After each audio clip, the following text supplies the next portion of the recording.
Hi నమస్తే, welcome back to our channel AB house signature. Bigg Boss season 9 Telugu Thursday episode ఏం జరిగిందో ఈ వీడియోలో క్లియర్గా చూద్దాం. ఎపిసోడ్ స్టార్టింగే మాధురి నిద్ర డిస్కషన్ స్టార్ట్ అవుతుంది. Housemates Bigg Boss lights off చేసిన తర్వాత మాట్లాడుకోవడం వల్ల నాకు నిద్ర పట్టట్లేదు, నేను నిద్ర చెడగొట్టుకొని హెల్త్ పాడు చేసుకోవాలనుకోవట్లేదు. బిగ్ బాస్ హౌస్కి వచ్చింది నేను గేమ్ ఆడటానికి, హెల్త్ పాడు చేసుకోవడానికి కాదు. Bigg Boss rule lights off చేసిన తర్వాత ఎవరు మాట్లాడకూడదు, అలాగే లైట్స్ ఆన్ చేసే వరకు ఎవరు మాట్లాడకూడదు అనేసరికి రీతు అడుగుతుంది. బిగ్ బాస్ రూల్లో లేదే మాట్లాడకూడదు అంటే మాధురి ఇంకా పెద్ద గొడవకే వెళ్తుంది రీతుతో. మధ్యలో దివ్య మాట్లాడుతూ కెప్టెన్కి డిస్కస్ చేయాలి, కెప్టెన్ చెప్తే అందరూ ఓకే అంటారు, కానీ డైరెక్ట్గా వచ్చి ఆర్డరింగ్గా మాట్లాడడం, ఆర్డర్స్ వేయడం కరెక్ట్ కాదు అన్నప్పుడు రాము మంచి బాలుడు అనిపించుకోవాలి కదా. వైల్డ్ కార్డ్స్ వచ్చినప్పటి నుంచి రాము అలానే బిహేవ్ చేస్తున్నాడు. ఆవిడ ఆల్రెడీ చెప్పింది నిద్ర డిస్టర్బెన్స్గా ఉందంటే మేము బయటికి వెళ్ళి మాట్లాడుకుంటున్నాం, అందరూ అలా చేస్తే బాగుంటుంది అంటాడు. అక్కడ డిస్కషన్ కూడా ఎండ్ అయిపోయే టైంలో వచ్చి ఇలా మాట్లాడితే నేను కరెక్టు వాళ్ళు తప్పు అన్నట్టు మాట్లాడినట్టే కదా రాము. దివ్యకు కోపం వస్తుంది, అది నిజమే, దివ్యకు కోపం రావడంలో తప్పేం లేదు.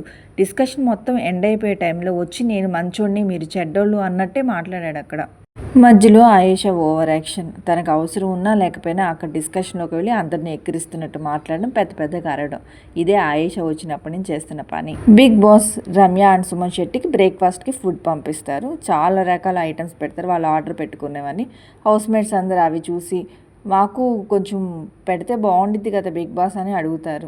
బెడ్రూమ్లో దివ్య రాముతో అంటూ ఉంది, నువ్వు అంత మధ్యలో వచ్చి మాట్లాడాల్సిన అవసరం లేదు కదా రాము, డిస్కషన్ మొత్తం అయిపోయిన తర్వాత వచ్చి మాట్లాడితే నువ్వేందా కరెక్ట్ మేమేందా రాంగ్ అన్నట్టే ఉంది అక్కడ అన్నప్పుడు రాము నేనేం అలా నాకు మాట్లాడాల్సిన స్కోప్ వచ్చినప్పుడు నేను మాట్లాడతాను అంటాడు. దానికి ఆయేషా మధ్యలో వచ్చి నిన్ను మాట్లాడినవారు రాము, ఎందుకు నువ్వు మాట్లాడినా వేస్ట్ అన్నట్టు దివ్య కౌంటర్ ఇస్తుంది. ఇమాన్యుల్ అండ్ సాయి శ్రీనివాస్ ఇద్దరు మాట్లాడుకుంటూ ఉంటారు మాధురి గురించి. తను ఎందుకు అలా ఊరికే గొడవ పెట్టుకుంటుంది, అరవాల్సిన అవసరం లేదు, కూల్గా మాట్లాడుకోవచ్చు, కానీ ప్రతిదీ గొడవలాగే ఎందుకు తీసుకెళ్తున్నా అడిగినప్పుడు సాయి శ్రీనివాస్ అంటూ ఉంటారు, ఆమె మొన్న గేమ్ దగ్గరే అర్థమైంది, డెసిషన్ అనేది గ్రూప్గా తీసుకోవాలి, కానీ ఆమె ఇండివిజువల్గా తీసుకుని ఆమె సమాధానం చెప్పేస్తుంది. ఏది గ్రూప్గా జరగట్లేదు, ఆమెకు నచ్చినట్టు ఆమె చేస్తుంది. ఆమె అంతా చూసొచ్చి ఎవరితో గొడవ పెట్టుకుంటే నేను కంటెంట్ వస్తే అన్నట్టు బిహేవ్ చేస్తుంది. ప్రతి అందరి మీద గొడవలే పెట్టుకుంది, ఇంకా మా మీద ఛాన్స్ రాలేదు కాబట్టి సరిపోయింది, లేకపోతే మా మీద కూడా గొడవలు స్టార్ట్ చేస్తుంది అని చెప్పి సాయి శ్రీనివాస్ అంటూ ఉంటాడు. రాము అండ్ భరణి ఇద్దరి మధ్య తనుజ గురించి డిస్కస్ జరుగుతుంది. రాము భరణితో పవన్ కళ్యాణ్ అండ్ తనుజ ఇద్దరు టీమ్గా గేమ్ ఆడినప్పటి నుంచి ఎక్కువ ఇంపార్టెన్స్ పవన్ కళ్యాణ్కి ఇస్తుంది. మీతో మాట్లాడడం చాలా తగ్గించేసింది, మీతో ఏమీ చెప్పట్లేదు, ఏదో మాట్లాడాలి అన్నట్టు మాట్లాడుతుంది తప్ప సరిగ్గా ఇంతకుముందు మాట్లాడినట్టు మాట్లాడలేదు అని చెప్పి రాము భరణితో అంటాడు. రాముకు తెలిసిందే కదా, ఏదైనా చిన్న గొడవ జరిగిద్ది అనుకున్నప్పుడు దాన్ని పెద్ద చేయాలన్నట్టు చూస్తాడు, అదే చేస్తున్నాడు ఇప్పుడు భరణికి తనుజకి ఇద్దరికి మధ్య. భరణి దివ్యతో అంటూ ఉంటాడు, రీతు నన్ను నామినేట్ చేసింది, నేను రీతు వల్ల నామినేట్ అయ్యాను, కానీ నువ్వు వెళ్ళి రీతుతో క్లోజ్గా మాట్లాడడం నాకు నచ్చట్లేదు అంటాడు. దానికి దివ్య, నేను సపరేట్గా రీతుతో ఏం క్లోజ్గా మాట్లాడలేదు, గ్రూప్గా కూర్చున్నప్పుడు తనతో కూడా మాట్లాడాను, అంతేగాని అంత క్లోజ్గా నేనేం మాట్లాడలేదు. దానికి నేను వీళ్ళతో మాట్లాడొద్దు వీళ్ళతో మాట్లాడాలి అని మీరు మాట్లాడడం నాకు అసలు నచ్చలేదు అని చాలా ఎమోషనల్ అవుతుంది. మరి మాధురి దివ్యాన్ని టార్గెట్ చేస్తుంది, ప్రతి గొడవ పడుతుంది కదా, మరి భరణి వెళ్ళి దివ్యతో గొడవ పడుతున్న మాధురితో ఎందుకు మాట్లాడుతున్నాడు? బిగ్ బాస్ ఫైట్ స్టార్మ్స్ని డైరెక్ట్ కెప్టెన్సీ కంటెండర్స్గా చేస్తారు, అలాగే మీరు ఓల్డ్ కంటెస్టెంట్స్లో నుంచి 5 మెంబర్స్ని కెప్టెన్సీ కంటెండర్స్గా సెలెక్ట్ చేయండి అని చెప్తారు. దానికి ఫైట్ స్టార్మ్స్ మొత్తం డిసైడ్ అయ్యి సంజన, భరణి, దివ్య, సుమన్ శెట్టి అలాగే తనుజ వీళ్ళ 5 మెంబర్స్ని కెప్టెన్సీ కంటెండర్స్గా అనౌన్స్ చేస్తారు.